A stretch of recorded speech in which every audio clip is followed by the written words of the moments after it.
এই বাক কনভার্টার সম্পর্কে কিন্তু আমরা অনেকেই জানি না, যার ফলে এটা কানেকশন দিতে যেয়ে আমরা কিন্তু এটা পুড়িয়ে ফেলি। এটা মূলত 50 ভোল্ট সর্বোচ্চ ইনপুট দিতে পারবেন এবং আউটপুটে আপনি ইচ্ছামতো এই দুটি নব ঘুরিয়ে ভোল্টেজ কমাতে পারবেন। এই নবটি হচ্ছে এম্পিয়ারের জন্য এবং এটি ভোল্টেজের জন্য।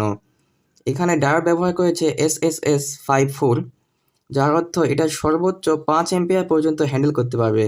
তবে যদি আপনারা 5 এম্পিয়ার দেন, সেই ক্ষেত্রে প্রপার কুলিংয়ের ব্যবস্থা রাখবেন। এছাড়া এটাতে 4 এম্পিয়ার পর্যন্ত চালানো নিরাপদ। এবার আমি আপনাদেরকে এটি টেস্টিং করে দেখাচ্ছি। এই মডিউলটা টেস্টিং করার জন্য আমি এখানে একটি পাওয়ার সাপ্লাই নিয়ে নিয়েছি, যেটা এখানে আপনারা দেখতে পাচ্ছেন N6 60 ওয়াট, অর্থাৎ এটি 60 ওয়াটের একটি পাওয়ার সাপ্লাই এবং এটি 15 ভোল্ট। আপনারা ইনপুটে যত এম্পিয়ার দিবেন, আউটপুটে যদি ভোল্টেজ কম রাখেন তবে এর চাইতে অনেক বেশি এম্পিয়ার পাবেন। এবার আমরা এর সাথে কানেকশন করে দেখব। আমি এবার ভোল্টেজ বুস্টারের ইনপুটে পাওয়ার সাপ্লাইয়ের ইনপুট সংযুক্ত করব। এজন্য ভালো করে দেখে সংযুক্ত করবেন, না হলে এই সার্কিটটি পুড়ে যাবে। যেমন এখানে ইনপুট পজিটিভ অর্থাৎ লাল তারটি এখানে যাবে এবং ইনপুট নেগেটিভ অর্থাৎ লাল তার এখানে যাবে। এবার আমরা সংযুক্ত করে নেই।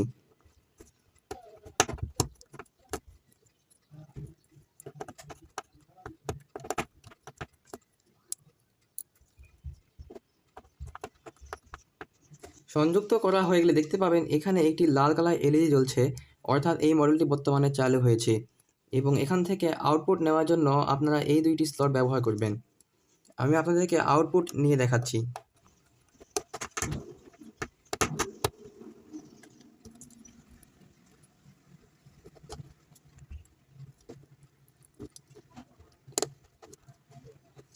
এটা যেহেতু ভোল্টেজ এবং এম্পিয়ার দুটোই কম বেশি করতে পারে, তাই আপনারা এখানে DC voltage plus ampere metre ব্যবহার করবেন। তবে আমার কাছে বর্তমানে ওটা না থাকায় আমি শুধুমাত্র ডিসি ভোল্টেজ মিটার ব্যবহার করব। ভোল্টেজ মিটারের পজিটিভ মডিউলে পজিটিভে সংযুক্ত করব, এরপর এটা নেগেটিভ মডিউলে নেগেটিভে সংযুক্ত করব।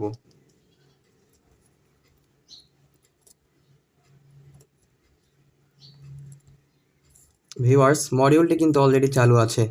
এবার আপনাদেরকে এটার ভোল্টেজ একটু কমিয়ে দেখাই। এটি খোলা অবস্থায় অর্থাৎ লোডহীনভাবে কিন্তু ভোল্টেজ কোনো মতেই কমবে না। যদি আমি আপনাদেরকে দেখাই, এই যে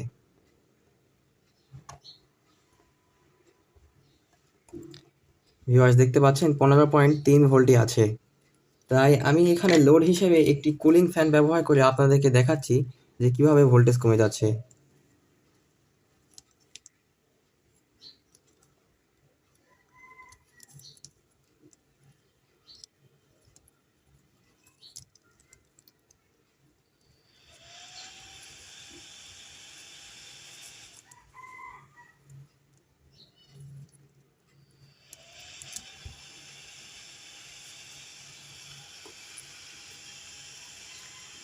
ভিউয়ার্স, লোড কানেক্টের অবস্থা যদি আমি আপনাদেরকে একটু দেখাই, তবে এবার ভোল্টেজ কমবে।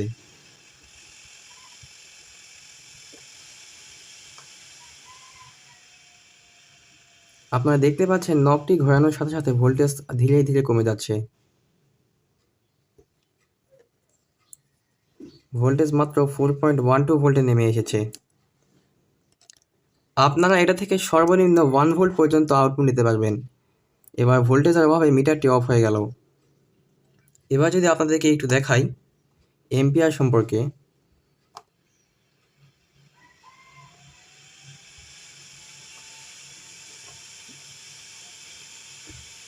আমি ভোল্টেজ পুনরায় 15.3 ভোল্টে সেট করব এবং এম্পিয়ারের নবটি ঘুরিয়ে আপনাদেরকে দেখানোর চেষ্টা করব যে এম্পিয়ার কিভাবে কমে যায়। 5 ভোল্ট, 12 ভোল্ট কিংবা 24 ভোল্ট যে কোনো ধরনের ব্যাটারি আপনারা এই মডিউলে চার্জ করতে পারবেন। তবে ইনপুট কারেন্ট অবশ্যই 5 এম্পিয়ার কম রাখবেন। ও ভিউয়ার্স, এখানে আরেকটা কথা, যখন আপনার মডিউলটি বুঝতে পারবে যে লোড কানেক্ট হয়েছে, তখন এই এলইডিটি ব্লিঙ্ক না করে এটি ব্লিঙ্ক করবে। কিন্তু আমি এখানে একটি সিপিইউ কুলিং ফ্যান ব্যবহার করেছি, যেটা মাত্র 0.5 এম্পিয়ার নেয়, তাই মডিউলটি মনে করেছে যে এখানে কোনো প্রকার লোড নেই। এখানে যখন আপনার ভারী কোনো কিছু লোড দিবেন, তখন এই মডিউলটি বুঝতে পারবে যে লোড কানেক্ট হয়েছে।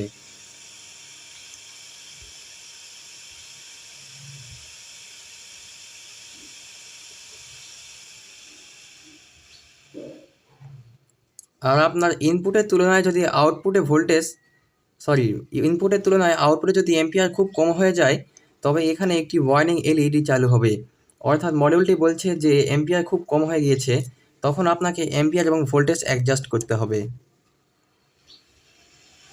দেখতে পাচ্ছেন ভোল্টেজ এবং এম্পিয়ার অ্যাডজাস্ট করার পর এখানে কিন্তু এলইডি আর ব্লিঙ্ক করছে না। এবার আমি মডিউলটিকে ফুল পটেনশিয়ালে চালাবো।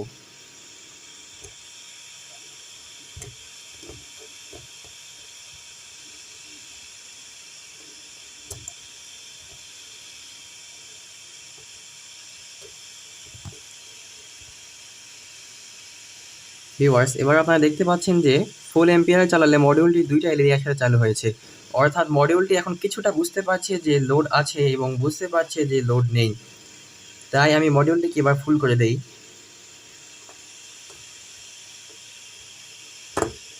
মডিউলের প্রয়োজনের তুলনায় অতিরিক্ত এম্পিয়ার থাকায় মডিউলটি এখন ধারণা করছে যে আউটপুটে কোনো লোড নেই, অথচ আমি একটি কুলিং ফ্যান ব্যবহার করেছি। আপনারা এই মডিউলটি সর্বোচ্চ 50 ভোল্টে চালাতে পারবেন এবং সেখান থেকে নখ ঘুরিয়ে ইচ্ছা মতো আউটপুট নিতে পারবেন। তবে একটা জিনিস খেয়াল রাখবেন, যদি 5 এম্পিয়ার আউটপুট নেন সেই ক্ষেত্রে প্রপার কুলিংয়ের ব্যবস্থা থাকতে হবে, হিটসিঙ্ক হয় কুলিং ফ্যান ব্যবহার করবেন। তো ভিউয়ার্স, এই ছিল আজকের ভিডিওটি ভালো লাগলে সাবস্ক্রাইব করতে পারেন এবং লাইক করে পাশে থাকতে পারেন। ধন্যবাদ। ফি আমানিল্লাহ।